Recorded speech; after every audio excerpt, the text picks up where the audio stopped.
اعوذ باللہ من الشیطان الرجیم بسم اللہ الرحمن الرحیم۔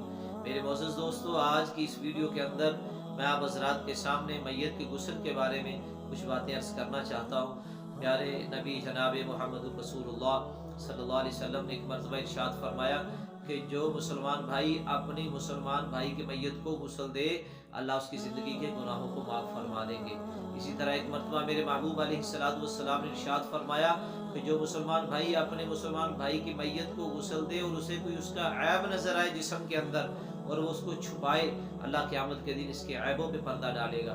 میرے معزز دوستو، ہمیں چاہیے کہ ان فضیلت کو اور اس طریقے کو جو پیارے حبیب علیہ السلام نے بیان فرمایا اسے سیکھیں اور اس پر عمل کریں۔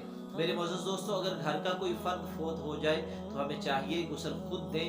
لمحہ فکریہ یہ ہے، باپ فوت ہو جائے، بیٹے کو غسل کا پتہ نہیں، بھتیجے کو غسل کا پتہ نہیں، بھائی کو غسل کا پتہ نہیں، اسی طرح والدہ فوت ہو جائے، بیٹی کو غسل کا پتہ نہیں، جناب بہن کو غسل کا پتہ نہیں۔ ہمیں چاہیے کہ دین کو سیکھیں اور یہ بھی دین کا ایک حصہ ہے۔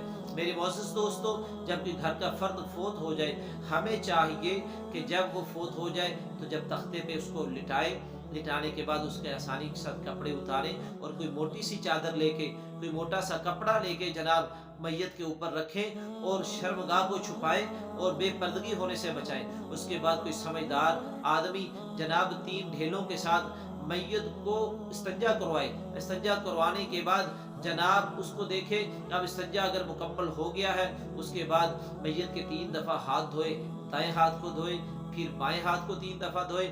اس کے بعد جناب کلی کا مسئلہ ہے، لیکن میت کو تو کلی نہیں کروانی، اس کے لیے یہ ہے کہ روح کو بھگو کے اس کے دانتوں کو اچھی طرح صاف کیا جائے، پھر روح کو بھگو کے اور ایک لے کے روئی کا دھاگا اس کو لے کے اس کو بھگو کے ناک کے اندر ڈالا جائے۔ پھر اس کے بعد اگر منہ بند نہیں ہو رہا، کئی میتوں کا منہ کھلا رہتا ہے، اگر نہیں بند ہو رہا تو منہ کے اوپر روئی رکھ کے اس کے بعد چہرے کو اچھی طرح دھویا جائے 3 دفعہ۔ اس کے بعد جناب اس کے دائیں ہاتھ کو کوہنی سمیت 3 دفعہ دھویا جائے، پھر بائیں ہاتھ کو کوہنی سمیت 3 دفعہ دھویا جائے۔ اس کے بعد سر کا مسح کیا جائے، پھر دائیں پاؤں کو 3 مرتبہ دھویا جائے، پھر اس کے بعد بائیں پاؤں کو 3 مرتبہ دھویا جائے۔ میرے معزز دوستو، یہ غسل ہو گیا ہے میت کا۔ اس کے بعد آپ نے کیا کرنا ہے؟ سب سے پہلے آپ نے یہ کرنا ہے کہ میت کو بائیں کروٹ کی طرف لٹا دینا ہے، اس کا دایاں پہلو کھڑا کر کے جناب اس کو بائیں پہلو کی طرف، یعنی کہ آپ نے سب سے پہلے اس کا بایاں پہلو اگر کرنا ہے تو وہ کر لیں، اگر آپ نے دایاں پہلو پہلے کرنا ہے جو آسانی کے ساتھ ہو جائے، اگر ایسی جگہ پہ ہو جہاں پہ آسانی ہے تو پھر سب سے پہلے آپ اس کو دائیں پہلو کی طرف کریں، اس کی کمر کو اچھی طرح صابن کے ساتھ دھوئیں، اس کے جناب پھر جسم کے اوپر صابن ملیں، لیکن یہ یاد رکھنا ہے آپ نے بے پردگی نہیں ہونی چاہیے۔ میرے معزز دوستو، جس نے میت کی اگر بے پردگی دیکھی تو اس نے ایسے جیسے اس کی زندگی کے اندر بے پردگی دیکھ لی ہے۔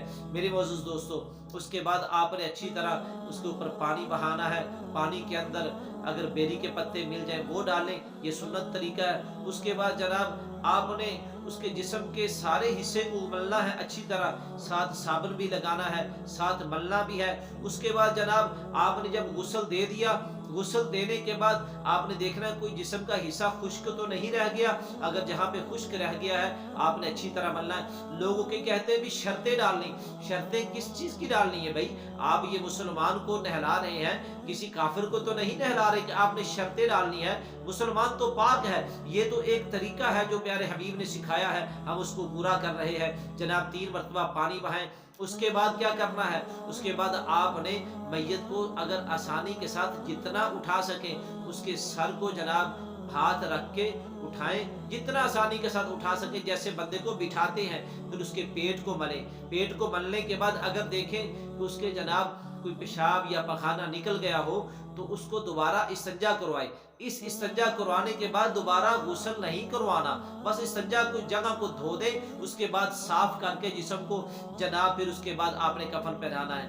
یہی طریقہ مسنون ہے، یہی طریقہ سنت ہے، اس کے اندر کوئی مشکل نہیں۔ جس طرح جناب آپ اپنا وضو کرتے ہیں اسی طرح آپ نے میت کو وضو کروانا ہے، جس طرح آپ دنیا کے اندر آپ اپنا غسل کرتے ہیں اسی طرح آپ نے میت کو غسل کروانا ہے۔ لیکن میرے معزز دوستو، اس کی فضیلت میں نے آپ حضرات کو بتا دی ہے۔ پیارے حبیب صلی اللہ علیہ وسلم نے فرمایا کہ جو بندہ میت کو غسل کروائے گا، اپنے مسلمان بھائی کو غسل کروائے گا، اللہ اس کی زندگی کے گناہوں کو معاف فرما دے گا۔ اس لیے علماء نے لکھا ہے میت کو غسل کروانے کا حق اس کے بیٹے کا ہے، میت کو غسل کروانے کا حق اس کے بھائی کا ہے، میت کو غسل کروانے کا حق اس کے عزیز و اقارب کا ہے۔ آج ہم دیکھتے ہیں مولوی صاحب آئے اور آگے میت کو غسل دے، عورتیں دیکھتی ہیں مولوی صاحب کی بیگم آئے اور آگے ہماری میت کو غسل دے۔ میرے معزز دوستو، نہ مولوی صاحب کا حق بنتا ہے، نہ مولوی صاحب کی بیگم کا حق بنتا ہے۔ ہم مسلمان ہیں، ہم کس نام کے مسلمان ہیں؟ اگر ہمیں اپنے باپ کو جناب اس کا جنازہ پڑھانا نہیں آتا، اگر ہمارے اپنے باپ کو غسل دینے کا طریقہ نہیں آتا،